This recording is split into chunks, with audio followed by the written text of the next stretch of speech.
सर्दी के दिन थे। इंसान तो इंसान, जानवरों को भी धूप अच्छी लग रही थी। बंदर मियाँ कलाबाजियाँ खा के धूप के मज़े ले रहे थे। अचानक उन्हें एक मायूस सी आवाज़ सुनाई दी। आवाज़ की सिमत देखकर वो चौंके। दरख्त पर भी कभी बैठी हुई थी। बंदर मियाँ ने उन्हें आदाब किया। उन्होंने जवाब देते हुए पूछा, अरे बंदर मियाँ, तुम ये शहर में क्या कर रहे हो? बंदर ने कहा, मैं एक डॉक्टर के पास रह रहा हूँ और मैं यहाँ बहुत खुश हूँ।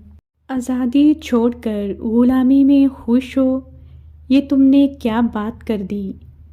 आप भी शहर में हैं, इसका मतलब कि आप भी ग़ुलामी में हैं। बंदर मियाँ ने कहा, शहर में रहना ग़ुलामी नहीं, जिस पिंजरे में तुम कैद हो वो ग़ुलामी है। मैं तो जंगल से अपने अजीज़ों से मिलने शहर आती हूँ और अपनी मर्ज़ी से वापस जंगल चली जाती हूँ। मैं किसी पिंजरे में कैद नहीं हूँ, अपनी मर्ज़ी की मालिक हूँ। जब दिल चाहे कहीं भी आ जा सकती हूँ। ये कहकर बी कव्वी ने बंदर मियाँ से पूछा, तुम किस तरह डॉक्टर के पास आकर फंस गए? बंदर ने कहा, मुझे एक शिकारी ने जंगल से पकड़कर डॉक्टर साहिब के हाथों फ़रोख्त कर दिया। अब मैं यहाँ बहुत खुश हूँ, बड़े मज़े से रहता हूँ, बेफिक्री से घास पर कलाबाजियाँ खाता रहता हूँ। डॉक्टर साहिब की खिदमत करता हूँ, उनको दवाई तैयार कराने में मदद करता हूँ। उनके साथ रहकर मैं खुद भी डॉक्टर बन गया हूँ। क्या शहर की आबोहवा जंगल की आबोहवा का मुकाबला कर सकती है? हर वक्त दम घुटता महसूस होता है। बासी और गली सड़ी चीज़ें खाने को मिलती हैं, ऊपर से पिंजरे में कैद कर दिया है। बी ने कहा, ये बात आपकी दुरुस्त है कि जंगल की आबोहवा और शहर की आबोहवा में बहुत फ़र्क है। डॉक्टर साहिब के दवाखाने के बाहर दरख्त और घास ना होती तो मैं भी यहाँ रहकर बोर हो जाता और भागने की कोशिश करता। आपसे मुलाकात हो जाने पर मुझे जंगल याद आ गया। एक दिन मैं ज़रूर मौका मिलते ही जंगल की तरफ फरार हो जाऊंगा और फिर कभी पलटकर शहर में नहीं आऊँगा। एक रात डॉक्टर साहिब ने बंदर मियाँ को पिंजरे में बंद तो कर दिया, लेकिन वो दरवाजे की कुंडी लगाना भूल गया। हवा के ज़ोरदार थपेड़े लगने से दरवाज़ा खुल गया। बंदर मियाँ को अब वहाँ से फरार होकर जंगल जाने का मौका मिल गया। जंगल में आकर बंदर मियाँ को बहुत सुकून मिला। उनकी वापसी पर सब जानवर खुश थे और उन्हें मुबारकबाद दे रहे थे। वो भी अपनों से मिलकर बहुत खुश था। बंदर मियाँ को जंगल में आए कई दिन गुजर गए, लेकिन वो अपने अंदर एक बेचैनी महसूस कर रहा था। वो जंगल के जानवरों में खुद को नुमायाँ रखना चाहता था, ताकि जानवरों को एहसास हो जाए कि उन्होंने जंगल से बाहर रहकर बहुत कुछ सीखा है। एक दिन बैठे बैठे बंदर मियाँ को ख्याल आया, क्यों ना वो जंगल में डॉक्टरी का काम शुरू कर दे। इस काम से वो जानवरों में नुमायाँ हो जाएगा और हर कोई उसकी इज्जत करेगा। बंदर मियाँ ने ये ख्याल आते ही इस मंसूबे पर अमल शुरू कर दिया। जंगल से जड़ी बूटियाँ जमा करके मुख्तलिफ अमराज की दवाएं बना डालीं और अपना दवाखाना खोल दिया। भालू मियाँ उनके पहले मरीज़ थे।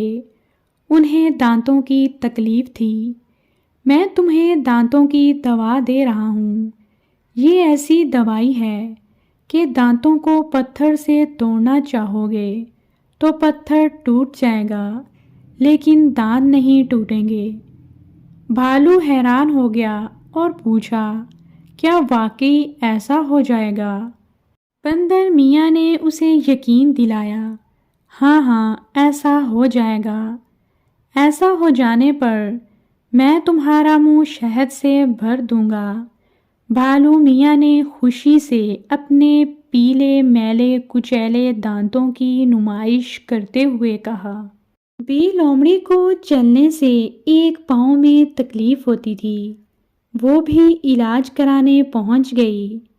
کچھوے کو قبض کی شکایت تھی، عقاب کو دور کا کم نظر آتا تھا، ہرن کا بھاگنے سے جلدی سانس پھول جاتا تھا۔ مینڈک میاں اس قدر بھاری ہو گئے تھے کہ ان سے چلنا دوبھر ہو گیا تھا۔ جس جانور کو بندر میاں کے دواخانے کا علم ہوتا وہ وہاں پہنچ جاتا۔ بندر میاں اپنے دواخانے میں جانوروں کو آتا دیکھ کر بہت خوش تھے۔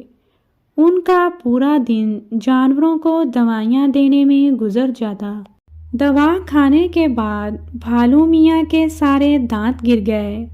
بی لومڑی صبح سو کر اٹھی اور جب اس نے اٹھنا چاہا تو وہ پوری طاقت لگانے پر بھی اٹھ نہ سکی۔ کچھوے میاں دوائی کھا کر پوری رات پریشان رہے۔ صبح اٹھنے پر عقاب نے آنکھ کھول کر دیکھنا چاہا تو اس کی آنکھ میں اندھیرے کے علاوہ کچھ دکھائی نہیں دے رہا تھا، جبکہ دوسری آنکھ سے بھی دھندلا نظر آ رہا تھا۔ بی ہرن دوائی کھا کر ایسی سوئیں کہ پھر اٹھانے پر بھی نہ اٹھ سکیں۔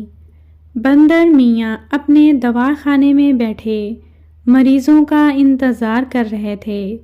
انہوں نے بہت سارے جانوروں کو دواخانے کی جانب آتا دیکھا تو سمجھ گئے کہ ان کی دواؤں نے الٹا کام دکھایا ہے، جبھی وہ غصے میں بھرے ان کے پاس آ رہے ہیں۔